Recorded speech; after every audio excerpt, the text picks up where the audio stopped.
간관 말씀드리면 이제 대맞이 부흥성에는 3번 이렇게 부흥설교의 설교로 끝나지만 계획상 그러나 이어지는 이제 열매에 대한 설교가 계속 이어집니다. 그 연말까지 성부연심의 예배까지 부흥성회가 이어진다고 아시고 열매에 대해서 깊이 탐구하시고 깊이 생각해 보시고 함께 꼭 좀 동참해 주시길 부탁드립니다. 하나님의 말씀은 로마서 7장 4절부터 보시겠습니다.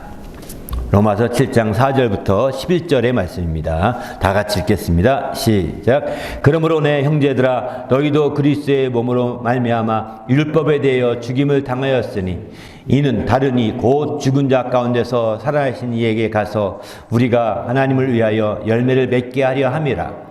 우리가 육신에 있을 때에는 율법으로 말미암아 죄의 정욕이 우리의 지체 중에 역사하여 우리로 사망을 위하여 열매를 맺게 하였더니 이제는 우리가 얽매였던 것에 대하여 죽었으므로 율법에서 벗어났으니 이러므로 우리가 영의 새로운 것으로 섬길 것이요 율법 조문의 묵은 것으로 아니할지니라. 그런즉 우리가 무슨 말 하리요 율법도 죄냐 그럴 수 없느니라.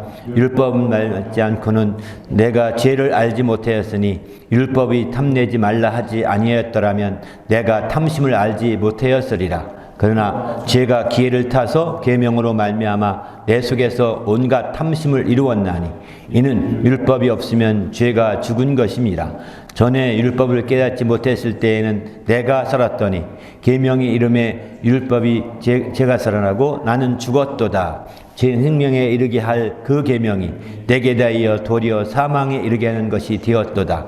죄가 기회를 타서 계명으로 말미암아 나를 속이고 그것으로 나를 죽였는지라. 아멘. 계속해서 부흥성의 3번째 시간으로 함께 합니다. 오늘은 열매로 하나님께 영광을 이란 제목의 말씀으로 나누고자 합니다. 우리 그리스도인들은 열매를 맺어서 하나님께 영광을 돌리는 자들입니다. 여기서 열매를 맺는다고 할 때 열매를 맺는다고 할 때 중요한 것은 알곡이 돼야 된다는 것을 의미합니다. 그냥 단순하게 열매를 맺었다. 나무에 보게 되면 열매 맺는 것이 굉장히 많지 않습니까? 그러나 그 중에 알곡이 되어서 알차게 쓰이는 열매는 몇 개 없는 경우도 많습니다. 그러기에 우리가 하나님께 영광을 돌리기 위해서 열매를 많이 맺으면 영광을 돌린다 했는데 이렇게 영광을 돌리기 위해서 바로 알곡이 돼야 되는 거죠. 알곡의 열매가 되어야 바로 하나님께 영광이 될 수 있고 그리고 하나님의 곳간에 들어갈 수가 있는 것입니다. 열매가 아니고 쭉정이라고 한다면 들어갈 수 없게 되는 거죠. 그러기에 우리가 열매 맺었다 또 우리가 흔히들 잘못하다 보면은 열매 맺으려고 막 애를 쓰고 맺으려고 몸부림칩니다. 당연히 해야 될 일이죠. 그런데 또한 더 중요한 것은 과연 나라는 열매는 나 자신도 열매거든요. 내가 제2의 열매, 제3의 열매 맺는 것도 굉장히 중요합니다만 과연 나라는 열매가 알곡인가? 과연 알차게 알곡으로 채워져 가고 있는가 하는 것을 확실하게 점검해 보셔야 합니다. 이것이 확실치 않은 상태에서는 이제 또 다른 열매 맺으면 어떻게 되느냐? 사실은 그들은 구원받을지 모르겠지만 내가 버림받을 수 있다는 것을 사도 바울은 말하고 있거든요. 내가 남들은 실컷 구원하지만 내가 버림받을까 난 두렵다. 사도 바울이 늘 이렇게 말하거든요. 그들을 구원해서 열심히 열매 맺었습니다. 열심히 헌신을 했습니다. 그런데 자기는 버림될까 두렵다는 거예요. 저는 이 말씀 들을 때마다 이건 괜히 겸손한 말씀이겠지라고 생각을 많이 했었는데 시간이 지나면 지날수록 저 자신을 자꾸 돌아보게 되는 거예요. 여기서 자기를 돌아보지 않게 되는 순간부터 바로 타락을 가져올 수 있는 확률이 많습니다. 왜 그렇게 의리의리한 목사님들이 의리의리한 부흥 강사들이 왜 타락을 하는지 아시겠습니까? 그들은 엄청난 사람들을 끌고 모았고 수만 명, 수십만 명까지 끌고 모았지만 이제 그들이 과연 알곡인가 할 때 우리가 어떤 사람들을 그러더라고요. 전국에 갔다 온 사람들은 누구는 어떻더라 이런 얘기도 하지 않습니까? 이런 얘기 보게 되면 맞는지 안 맞는지는 하나님이 모든 걸 판단하겠지만 안 그럴 수도 있다는 사실을 생각해 보게 되는 거죠.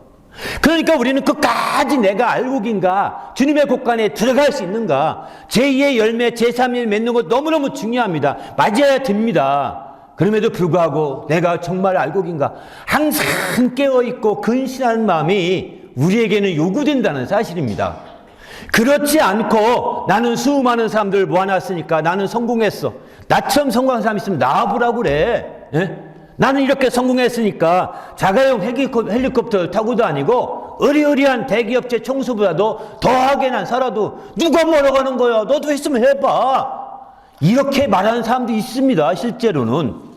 근데요, 하나님 앞에 가서 그렇게 말할 수 있을지 모르겠습니다. 모르겠어요. 그러기에 우리는 주님 앞에 깨어 있어야 합니다. 사실은 그가 그렇게 많은 열매를 맺어놨지만 그 열매의 결국은 언제 본지 아십니까? 그가 떠났을 때 보게 되는 겁니다. 그가 그 교회를 떠났을 때, 그가 그 교회에서 떠나서 죽게 되었을 때, 그게 다 드러나게 되는 거거든요. 제가 아는 어떤 큰 대형교회, 감리교회 대형교회 한 교회는 그분이 있을 때 감리교회에서 세계 최고 큰 교회였었습니다. 그런데요, 그분이 떠나고 그 다음 후임자가 오고 그분이 떠났을 때 지금 그 교회는 2,000명도 안 모인다고 하더라고요. 3만 명, 4만 명 모이는 교회가. 그러면 그분이 맺은 영혼은 다 어디 갔냐는 거예요. 그러면 이건 무엇을 의미할까요? 그렇게 열심히 했다는 떵떵대던 그분이 알곡이냐 아니냐 한번 생각해보게 하는 가장 큰 문제 중에 하나라는 것입니다. 모든 것은 그분이 하나님께서 판단하시겠지만 알곡은요, 우리 주님이 말씀하지 않습니까? 바로 그가 희생하게 되면, 알곡이 희생되게 되면 많은 열매 맺는다는 겁니다. 알곡이 희생하지 않게 되면, 적당히만 희생하게 되면 조금 열매했다가 그냥 흩어질 수 있다는 것입니다. 주님이 정말 능력이 없어서 주님은 수십만 명 모이는 교회를 못 만들었겠어요? 그런 집단을 못 만들었겠어요? 주님은 진정한 열매의 모습 중에 한 가지가 그가 떠났을 때 얼마나 희생했느냐를 나타내주고 있는 겁니다. 떠났을 때가 떠나기 전보다 떠나고 나서 더 크게 될 수 있다면, 더 놀랍게 될 수 있다면 각각의 열매가 더 큰 열매로 맺어질 수 있음을 이렇게 나타내주는 말씀이 요한복음 12장 24절 말씀입니다. 사실은 주님은 어떤 사람은 그러더라고요. 비아냥거리느라고 정말 주님은 12명밖에 제자 못 삼았다고 이렇게 말합니다. 12명. 그 중에서도 하나는 쭉정이다. 가룟유다. 쭉정이라는 겁니다. 그런 식으로 비아냥거리는 사람도 있습니다. 아, 그럼 나는 지금 내 제자가 몇 명인 줄 아십니까? 수만 명입니다. 라고 말합니다. 저는 그런 말을 들으면서도 마음이 아픕니다. 과연 그 사람이 떠났을 때 그 교회가 어떨지 보시길 바랍니다. 그가 진정으로 알곡이 되어서 희생되었다면, 참으로 죽어졌다면 그 결과는 달라졌을 것입니다. 그러나 그가 진정으로 죽어지지 않고 죽은 척하고 진정으로 희생하지 않고 희생하는 척하다 보니까 사람들은 거기에 현혹되고 녹아서 잠깐 모였지만 나중에 보니까 그렇지 않거든요. 왜? 모든 게 드러납니다. 속에 있는 것이 다 드러나고 속에 있는 게 다 나타난다고 했습니다. 그 결과를 우리는 지켜볼 수밖에 없는 거예요. 그래서 우리를 인도하는 자들을 그냥 무조건 추종하는 것이 아니라 그의 행실의 결말을 지켜보라는 겁니다. 그리고 그의 믿음을 본받으라는 거예요. 그 행실의 결말을 지켜보려면 그가 죽음까지 때로는 계속 의심해 봐야 합니다. 그냥 무조건 맹종이 아니라. 그렇기 때문에 우리는 한 발을 정말 한 걸 건너뛰어서 거리를 두고 어느 평행선을 두고 나가는 거예요. 그래서 우리 주님께 더 가까이 가는 자가 되어야 되는 거거든요. 이런 사람을 보던 저런 사람. 그렇게 해서 우리가 알곡이 되어야 되는 거죠. 내가 진정한 알곡이라면, 내가 떠났을 때, 정말 내가 진정한 알곡이라면, 참된 희생하는 알곡이라면 내가 떠났을 때 그 전과는 확연히 다른 역사가 펼쳐질 것입니다. 그런 놀라운 역사가 예수 그리스도를 통해서 입증하고 있는 겁니다. 그렇기 때문에 우리는 예수 그리스도를 보면서 정말 우리가 얼마나 알곡이 되는데 그게 내가 떠날 때까지, 내가 죽을 때까지, 내가 마지막까지 내 호흡 마지막 호흡할 때까지 내가 진정으로 알곡되고자 희생하고 헌신하고 죽고자 하는 그런 놀라운 역사는 계속되는 거예요. 내가 어디 정말 희생 그만둘 때까지가 아닙니다. 사임할 때까지가 아닙니다. 이런 모든 일들이 우리에게는 너무 중요한 것입니다. 그냥 우리가 이제 됐다, 이 정도면 됐다, 어느 정도 한다면 넘어질까 조심하라는 것입니다. 그러기에 우리는 주님 앞에서 정말 하나님께 영광 돌리기 위해서 이런 알곡으로 드려져야 되는 거죠. 오늘 본문에 보게 되면 4절과 5절에 보면 이제 알곡으로 드려진 열매는 오늘 본문에서는 하나님을 위한 열매라고 볼 수가 있는 거죠. 그런데 알곡이 아닌 열매는 사망을 위한 열매라고 볼 수밖에 없는 것입니다. 왜 사망을 위하냐? 바로 불에 던져지기 때문입니다. 쭉정이는 뭐하다가 불에 사르느니라 이러지 않습니까? 나중에 키지를 통하여서 알곡은 안으로 들어오지만 이제 쭉정이와 또 반차인 것 이런 건 다 밖으로 키지를 계속하면 할수록 밖으로 나가거든요.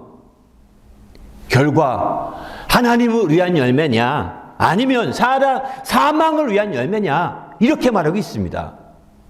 사망을 위한 열매라고 하면 잘 이게 믿겨지지 않을 것입니다. 오늘 본문에 보면 사망을 위한 열매는 율법으로 말미암은 열매라 이렇게 말합니다. 나는 쭉정이가 아니라고 생각할 것입니다. 율법을 위한 열매가 쭉정이죠. 그러나 우리가 알다시피 하나님의 위한 열매는 오늘 본문에 보게 되면 이렇게 말씀하죠. 바로 율법에 대하여 죽음을 당하였으니 이는 다르니 곧 죽은 자 가운데 살아나신 그분 예수 그리스도이죠. 그분에게 가서 우리가 하나님을 위한 열매를 맺게 하려 함이라 라고 4절에 이렇게 말씀합니다. 바로 알곡의 열매는 예수 그리스도로 말미암아서 맺어지는 열매인 거죠. 그러나 사망의 열매는 율법으로 말미암아 맺어지는 열매라고 5절에 이렇게 말씀하고 있습니다. 율법으로 말미암는 죄의 정욕이 우리 지체 중에 역사하여 우리로 사망을 위하여 열매를 맺게 하였더니 이렇게 표현하죠. 5절에 나는 사망을 위한 열매냐 아니면 율법을 통한 사망을 위한 열매냐 아니면 그리스도 죽은 자 가운데 살아나신 이신 그리스도에게 가서 그를 믿고 그 믿음으로 말미암아 하나님을 위한 열매를 맺느냐 이 차이는 엄청 큰 거죠. 내가 알곡이 된다는 것은 바로 이렇게 되는 것을 의미하게 됩니다. 바로 그렇기 때문에 우리가 하나님을 위해서 영광 돌린다 할 때는 바로 사망에 속한 이런 열매를 맺어서는 전혀 안 되는 거죠. 이건 사망과 함께 불못에 던져지기 때문입니다. 사망과 함께 불못에 던져진다 이렇게 쭉정이는 던져진다고 했습니다. 그러기에 우린 주님 앞에 철저히 정말 하나님을 위한 열매 곧 참된 알곡의 열매를 맺어가는 성도가 되시길 바랍니다. 그러면 여기 한 가지만 조금만 더 설명한다면 바로 율법으로 말미암은 열매가 쭉정이로서 사망과 함께 불못에 던져지게 되는데 이 쭉정이와 같은 열매는 어떤 열매냐? 율법이라고 하니까 거룩해 보이거든요. 계명, 율법은 계명이 있지 않습니까? 뒤에 쭉 설명이 나오는데 계명이라고 하니까 거룩해 보이잖아요. 율법으로는요, 쉽게 말하면 율법은 육체의 예법입니다. 다시 말한다면 육체로 사는 사람들, 무엇을 먹을까, 무엇을 마실까, 무엇을 입을까, 육체에 초점을 두고 사는 사람들 다 사망의 열매로 맺어지는 것입니다. 이게 쭉정이에요. 육체에 초점 두고 육체에 중심을 두고 육체로 말미암아 사는 사람들이 다 쭉정이가 되고 말게 됩니다. 이건 율법 아래 머물러 있는 것이거든요. 그러면 율법의 정죄를 피할 수 없고 율법으로 말미암아 그 죄가 살아나서 마침내 사망에 던져질 수밖에 없는, 사망을 위한 열매가 될 수밖에 없는 거죠. 그래서 우리는 내가 육체를 위해 살지 아니하고 우리는 영혼을 위해 사는 것입니다. 오늘 우리가 이렇게 어렵게 추운 날에도 와서 예배 드립니다. 이것은 육체를 위해서 하려고 했다면 추운데 왜 굳이 여기 올 이유가 뭐가 있겠습니까? 오늘 온라인 예배도 많이 있어서 온라인으로 예배 드려도 되지 않겠습니까? 그런데 우리가 굳이 이렇게 불편함을 무릅쓰고 함께 모인 이유가 무엇일까요? 우리 영혼을 위해서 하는 것입니다. 내 영혼을 위해서 육체를 쳐서 복종시켜서 너 힘들지만 그래도 가야 된다. 너 가야 돼! 하고 너를 끌고, 그 육체를 끌고 와서 내 육체를 영혼이 복종시키게, 육체를 복종시켜서 여기 온 거예요. 영혼을 위하여 더 나가야 되는 거죠. 영혼에 초점을 두고 영적 생활을 하며 영적으로 주님을 만나고자 하는 강렬한 믿음을 가지고 나갈 때에 하나님을 위한 열매를 맺을 수가 있는 것이죠. 그렇지 않고 육체에 초점 두고 열매 맺게 되면 육체의 생활을 벗어나지 못하고 육체의 재미와 육체의 쾌락과 육체의 즐거움과 육체의 감각을 따라 우리가 생활하게 되면 결국은 사망을 위한 열매가 되어서 사망과 함께 불못에 던져지는 그런 열매가 되고 많은 것입니다. 그러기에 우린 주님 앞에 철저히 내가 마지막 때 깨어서 우리가 깨어 있어야 되는 거죠. 그래서 7절에 이렇게 말씀하죠. 이제는 우리는 얽매인 것에 대하여 죽었으므로 율법에서 벗어났으니 이러므로 우리가 영의 새로운 것으로 섬겨야 된다. 이렇게 말하기.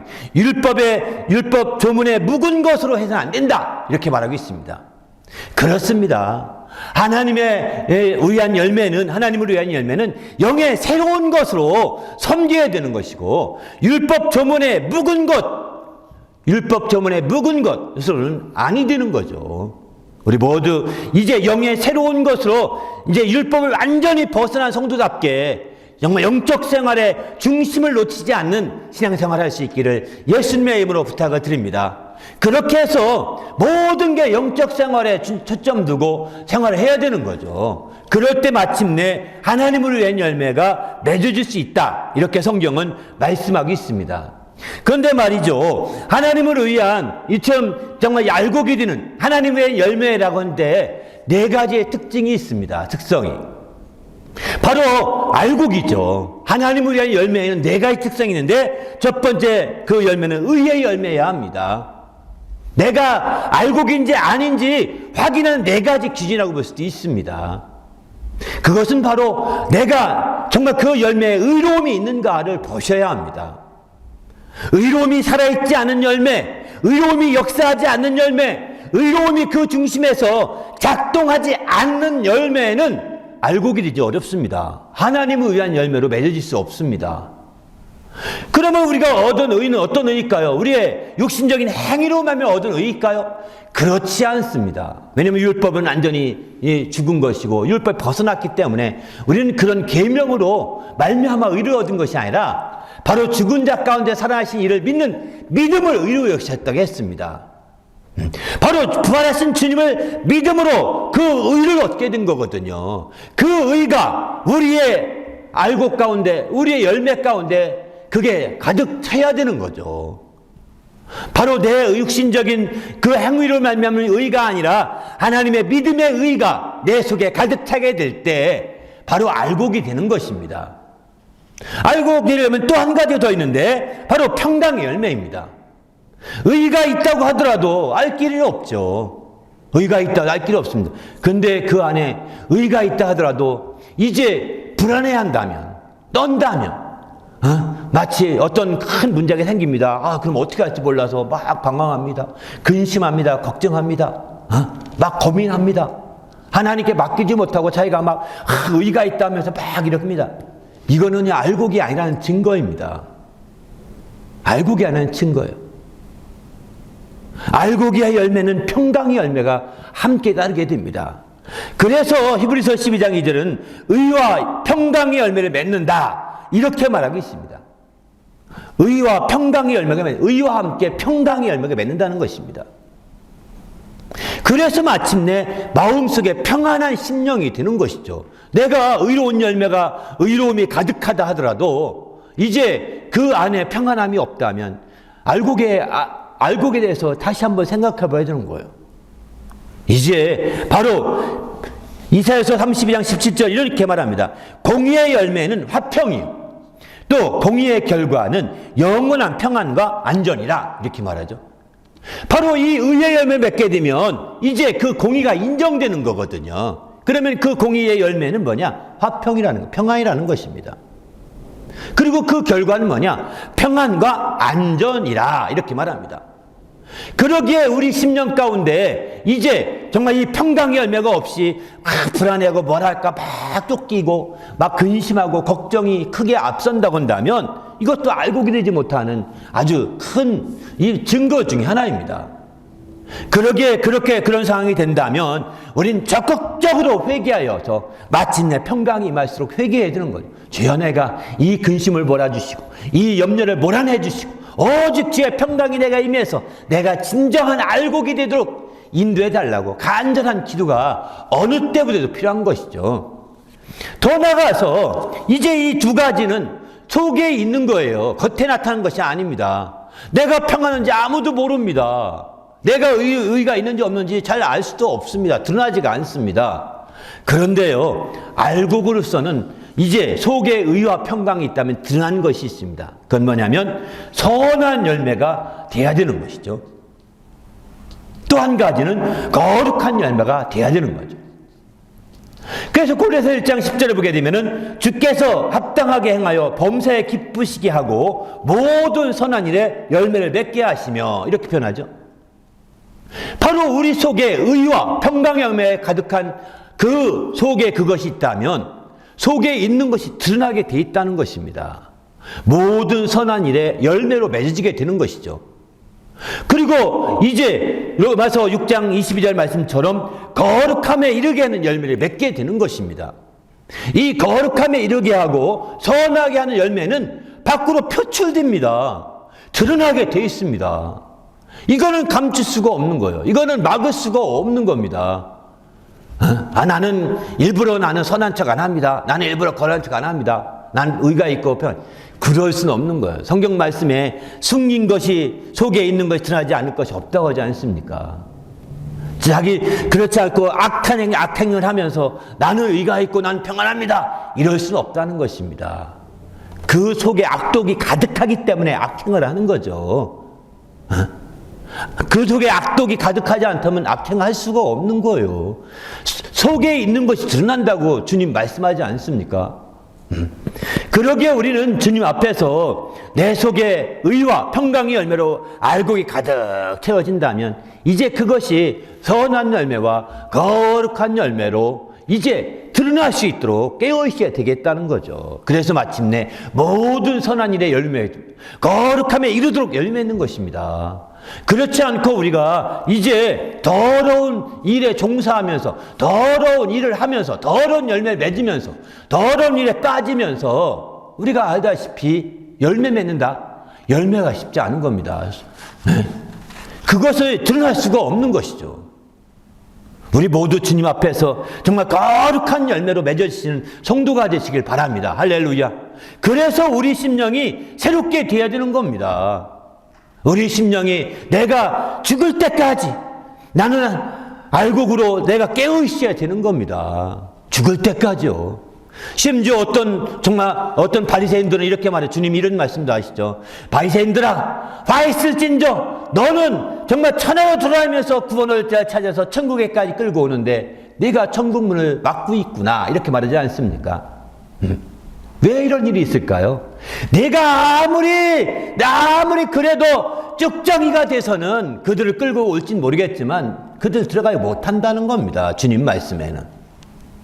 그러기에 우리가 주님 앞에서 정말 그런 어처구니 없는 소리를 들을 수 있는 그런 상황이 될 수 있다는 거예요. 잘못하게 되면. 오늘날 바리새인이라는 것이 꼭 바리새인만 바리새인이 아니거든요. 저희 같은 목사들도 얼마든지 그런 바리새인이 될 수 있다는 것을 생각해 보게 됩니다. 그래서 우리가 정말 끝까지 나는 이제 됐다. 난 60대까지 믿음을 지켰고 나는 80까지 믿음을 지켰고 90까지 믿음을 지켰으니 됐지 뭐 이제는 가면 되지. 아닙니다. 나머지 몇 년 동안에 말가닥 무너질지도 모릅니다. 물론 그렇게 무너진 믿음은 참된 믿음이 아니니까 무너질 수도 있겠지만 그러나 섰다 하면 넘어진다 했으니까 섰다라고 결론 내지 마시고 마지막까지 근신하면서 끝까지 굳게 잡으라는 것입니다. 이제는 난 뭐 다 됐으니까. 아닙니다. 아직 멀은 거예요. 그러기에 우리는 정말 끝까지 잡으면 그의 집이라 이렇게 에브리서 말하지 않습니까? 그의 곳간에 들어가게 되는 것이죠. 그러기에 우리는 나부터, 다른 사람도 중요하겠지만 나부터 알곡이 돼야 되겠다는 거예요. 다른 사람도 중요합니다. 알곡되게 만드는 거 너무 중요합니다. 그런데 내가 알곡이 안 되면 그들도 가로막는 격이 될 수 있는 것입니다. 내가 알곡이 안 되면 그들을 다 가로막는 어처구니 없는 역사가 나타나는 겁니다. 사도 바울은 그것 정말 걱정하고 있는 거죠. 남들은 구원받게 하지만 내가 버림받을까 걱정하고 있는 것도 그런 차원의 얘기이기도 합니다. 그런 차원에서 볼 때 과연 내가 알곡으로 의의 열매인지, 알곡으로서 평강의 열매가 있는지, 알곡으로서 내가 선한 열매와 거룩한 열매로 표출되고 있는 건지 우리는 다시 한번 우리 자신에게 물어볼 수밖에 없는 거죠. 그리고 마침내 우리가 그런 열매가 되기 위해서 끝까지 근신하며 깨어있는 것입니다. 됐다 하지 마시고 깨어있을 때 마침내 하나님의 영광을 드러내는 믿음의 귀한 영광을 드러낼 수 있는 거죠. 또 다른 차원에서 하나님을 위한 열매에는 크게 보이는 열매가 있고 보이지 않는 열매가 있습니다. 보이는 열매는 알다시피 앞서 말씀드린 대로 선한 열매와 거룩한 열매 같은 것이 보이는 것이고, 보이지 않는 것들은 의의 열매와 평강의 열매 같은 것이 보이지 않는 거죠. 그런데 성경에 나온 말씀대로 표현한다면 보이는 열매는 행위의 열매입니다. 행위의 열매예요. 보이지 않는 열매는 이제 마음에 속한, 심령에 속한 열매입니다. 마음의 열매라고 성경은 이렇게 표현하고 있는데, 이런 심령에 속한 영적인 열매는 알다시피 의의 열매나 평강의 열매나 그런 건 말할 것도 없거니와 이제 오늘 보면 나온 빛의 열매, 빛의 열매, 이게 하나님을 위한 열매 중에 빛의 열매. 그 다음에 갈라디아서 5장에 말한 이제 성령의 열매, 이런 것들이 다 사실은 이제 우리의 보이지 않는 열매였지요.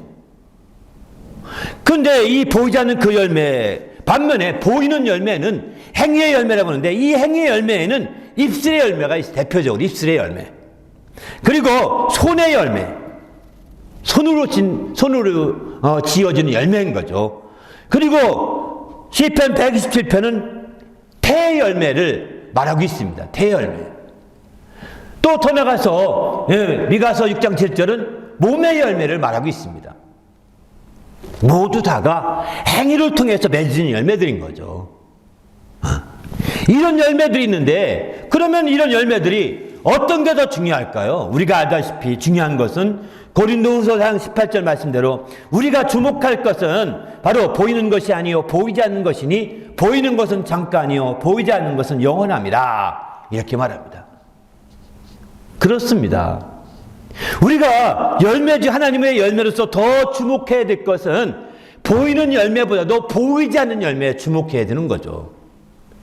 그리고 마침내 그렇다고 해서 보이는 열매를 무시하라는 것이 아닙니다. 보이지 않는 열매도 이제 보이는 열매를 통해서 그게 드러나게 돼 있는 거거든요. 보이지 않는 열매가 그 속에 가득하다면 보이는 열매가 드러나게 돼 있다는 것입니다. 보이지 않는 열매가 가득하지 않기 때문에 정말 드러나지 않는 거죠. 이것은 저에게 하는 얘기입니다. 사실은 저에게 하는 얘기예요. 바로 누구보다도 제가 그런 사람입니다. 제 속에 보이지 않는 열매가 가득하지 않기 때문에 보이는 열매가 잘 안 드러나는 그런 저의 모습을 보면서 안타까워하면서 부르짖는 겁니다.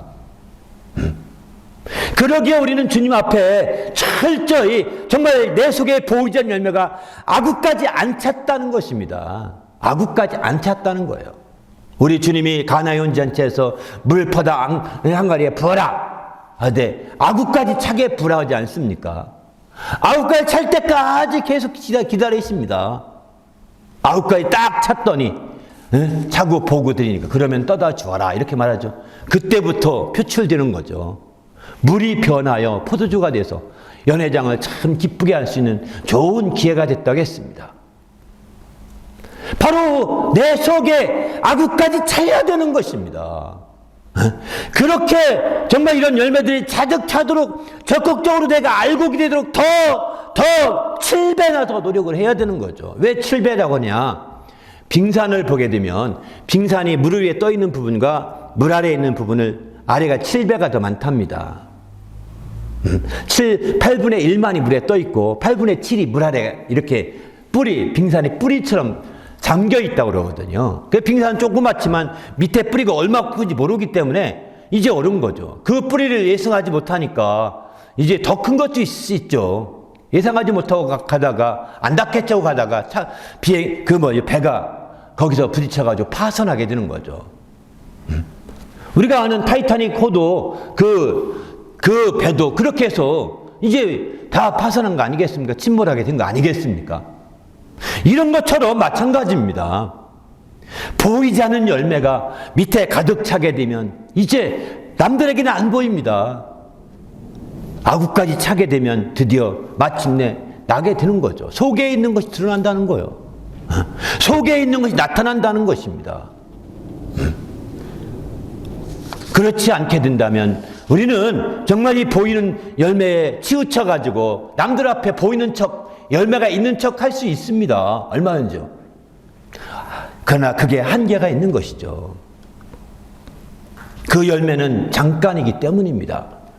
그 열매는 잠깐. 저희도 열심히 다 아시겠지만 열심히 해봤지만 저희 교회도 한 30명, 40명 이렇게 되게 열심히 해봤지만 잠깐이잖아요. 알다시피.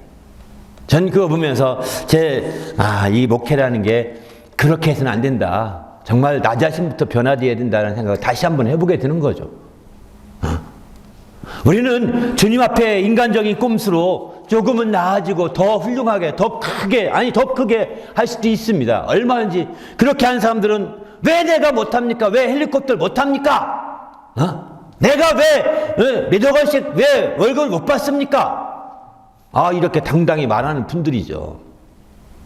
그러나 잠깐입니다. 잠깐입니다. 수정교회라고 유명한 교회 아시죠? 그 교회도 보면 지금은 잘 그렇게 드러나지도 않더라고요, 지금은. 그 유명한 목사님 수정교회 크리스탈 처치를 만들어서 그렇게 했었지만 얼마나 정말 당시에 그 당대에 큰 소리 쳤습니까? 아니잖아요. 우리는 한번 생각을 해보셔야 됩니다. 보이는 정말 내가 알곡이 됐을 때 열매와 알곡이 안 된 상태의 열매 준 것에 큰 차이가 있다는 것입니다. 바로 알곡이 돼서 열매를 맺게 되면 그가 떠났을 때 더 크고 아름다운 열매가 더 풍성하게 맺을 수 있을 것입니다. 바로 성경 주님이 말씀이에요. 그러나 알곡이 안 된 상태에서 어정쩡한 인간의 어떤 지혜로, 인간의 지식으로 마침내 하게 되면 그럭저럭 많은 사람들은 모일 수 있을 것입니다.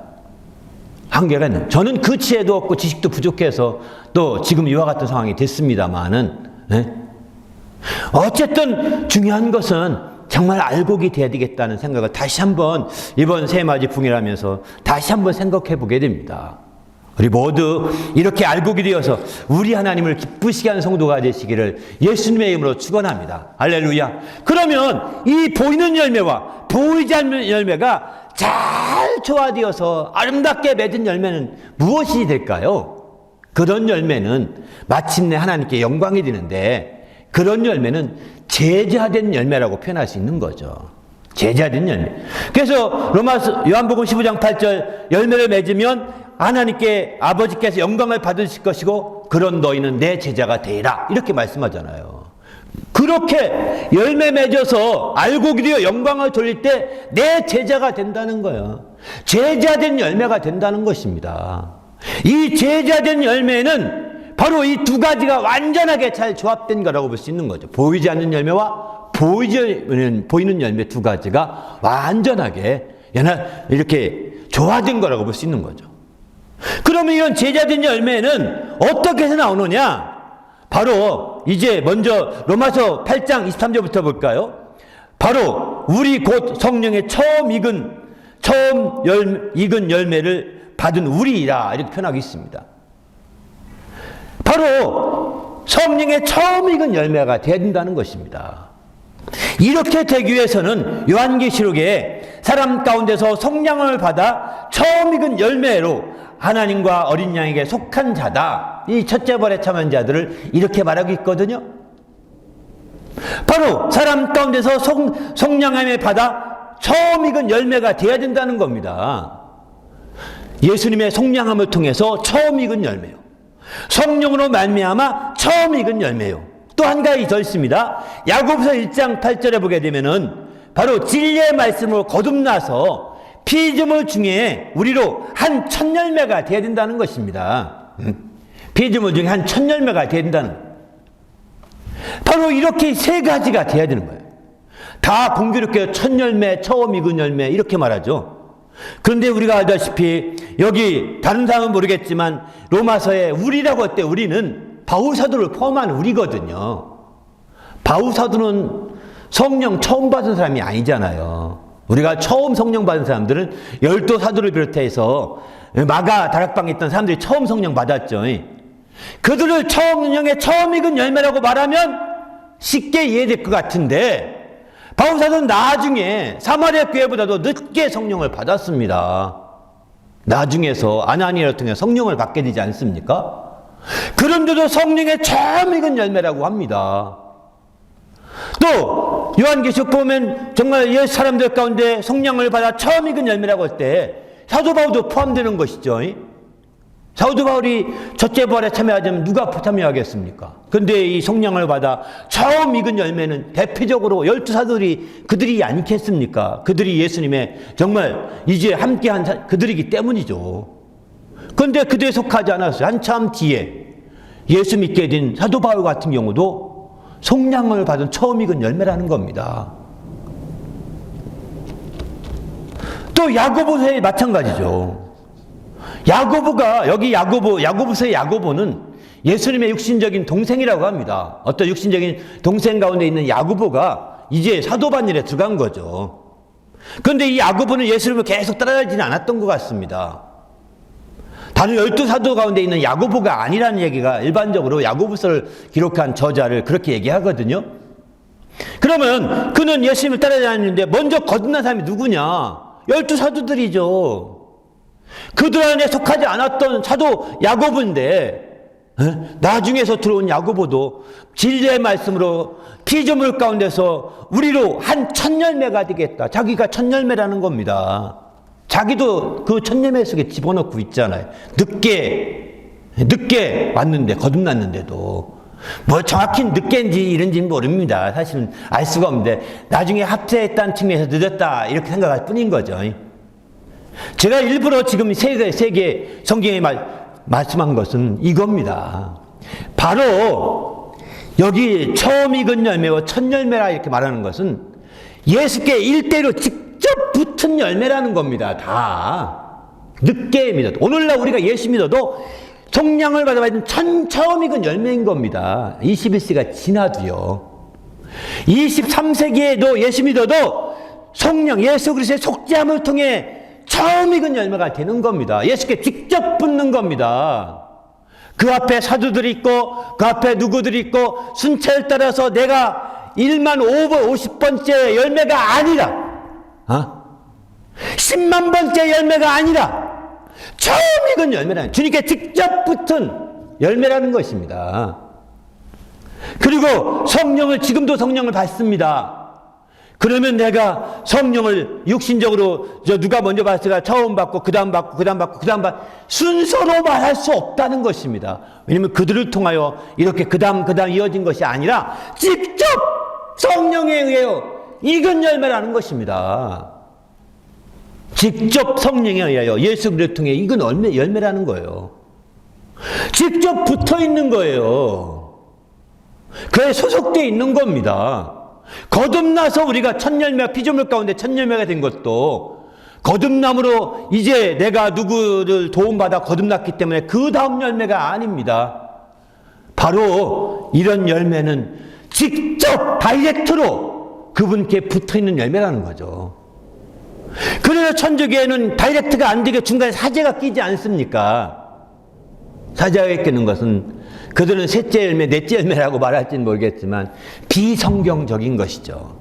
그들은 이런 처음 익은 열매라는 것을 해석할 수가 없을 것입니다. 그냥 넘어가려고 할 겁니다.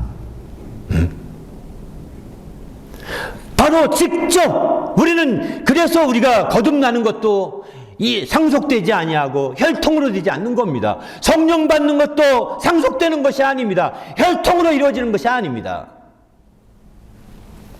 또 속량을 받는 것도 혈통으로 되는 것도 아니고 상속되는 것이 아닌 거죠. 직접 그래서 그분께 나가는 것입니다. 예수를 믿어야 되는 것입니다. 죽은 자 가운데 살아계신 이를 믿어야 되는 겁니다. 그분께 붙어서 처음 익은 열매요. 속죄함 받아 처음 익은 열매요. 그분께 붙어서 거듭나서 피조물 가운데 첫 열매가 돼요. 그러니까 모든 구원받은 자는 다 첫 열매예요. 사실은 다 첫 열매. 왜 이렇게 첫 열매를 강조할까요? 모든 첫 것은 주님의 것이라고 했습니다. 주의 것이기 때문입니다. 사나 죽으나 다 우리가 주의 것이라는 것은 모든 첫 것은 내 것이라 이렇게 말씀하시면 똑같은 맥락의 말씀입니다. 그래서 성경은 다 처음 익은 열매, 첫 열매를 강조하고 있는 것이죠. 이렇게 된 사람들이 누구냐? 제자라는 것입니다. 예수께 직접 붙어서 처음 익은 열매, 그가 제자요. 예수께 직접 붙어서 속죄함 받아 처음 익은 열매, 그가 제자요. 예수께 직접 붙어서 거듭나 이제 피조물 가운데 첫 열매가 된 자들, 그가 제자라는 거예요. 제자가 되어야 알곡이 되는 것이고, 알곡이 되어야 영광을 드릴 수 있고, 그런 제자가 될 때 보내는 것입니다. 보내는 거예요. 그들을 통하여서 마침내 더 풍성한 열매를 맺어가게 되는 것이죠. 성경의 복음서에 보게 되면 그 12 제자를 부르시니라 이렇게 말씀이 있거든요. 나중에 기록했기 때문에 그런 것이지 제자예요. 제자. 그 제자의 수준은 사도행전에 말하는 제자의 수준과 똑같은 제자입니다. 예수께 붙은 자들입니다. 그리스도인들입니다. 그리스도에게 속한 자입니다. 그리스도라고 안디옥에서 처음 나타났는데 제자들을 그리스도라 하였더라 이랬거든요. 제자, 바로 예수 그리스도의 속죄함을 통하여 처음 익은 열매가 제자예요. 그리스도인입니다. 예수 그리스도로 거듭나서 피조물 가운데 첫 열매가 된 자들, 그들이 제자요 참된 그리스찬입니다. 또 성령으로 말미암아 익은 처음 열매, 그들이 바로 참된 제자요 그리스도인입니다. 이것은 사도행전이나 로마 복음서나 오늘날이나 똑같은 기준입니다. 우리는 제자들 다음에 열매 맺었으니까 그 다음 세 번째 열매다. 틀린 얘기입니다. 누구라도 당신은 네 번째 열매, 다섯 번째 열매를 얘기한다면 틀린 얘기예요. 모두 처음이기 직접 열매 맺은 겁니다. 직접. 우리가 한 비유로 국회의원들을 그런 비유하지 않습니까? 바로 국회의원들은 헌법기관이라 이런 말을 합니다. 각각 헌법기관입니다. 오늘날 우리 성도들의 제자는요, 조직으로 막을 수 없습니다. 교회 당론으로 막을 수 없습니다. 교회의 어떤 교리로 막을 수 없습니다. 직접 붙은 겁니다. 직접 붙은 거예요. 막을 수 없습니다. 주님의 제자들은 막을 수 없습니다.